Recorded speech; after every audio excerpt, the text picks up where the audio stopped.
Welcome back to Albums of Personal Significance to me, Cathal. Here's an 80s classic.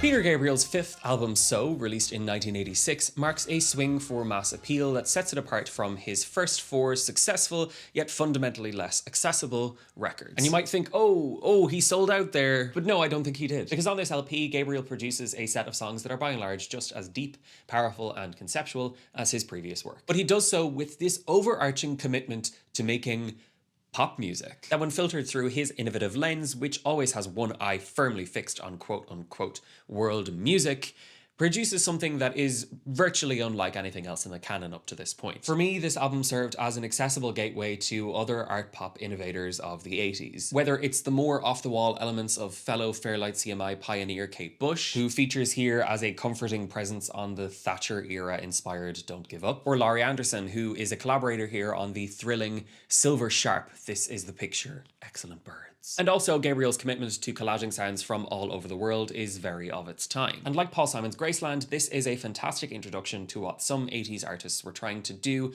with a bunch of non-Western sounds and musicians. And So is a remarkable album in that it still feels kind of fresh to me, but it is so clearly of a particular place and time in music history. And it also helps that in one way or another, pretty much all of these tracks fuck. The aforementioned Don't Give Up is touching and melancholic, but it descends into this bass breakdown in the coda that just grabs you by the shoulders. And Mercy Street explores the dreamscapes of Anne Sexton's poetry through a murky instrumental that is lit up by the spectacular use of what I think is just a triangle. Meanwhile, Big Time is an ostentatious satire of yuppie culture with some vocal turns that are reminiscent of Kate Bush's Waking the Witch. And that voice again sees Peter Gabriel fraying his vocal around the edges as he, I don't know, tries to rip a hole in the atmosphere, I guess. But of course, the two tentpoles of So are Sledgehammer and In Your Eyes.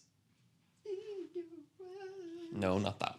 The former is a true odyssey of a song, from its bamboo flute to its soul choir to its closing storm of drums. And In Your Eyes is a huge love song that puts adoration on the highest imaginable pedestal. And slightly unrelated, you absolutely have to watch the performance of this song from the Secret World Tour. Something about its sense of scale and community, and also Paula Cole's backing vocals here, make me sob. To conclude, Peter Gabriel is without a doubt a prog pop innovator, and so is the sound of him swiveling away from the idea of cult hero to more mainstream appeal and pulling it off masterfully. And as a listener of about 40 years later, I'm very grateful for its existence.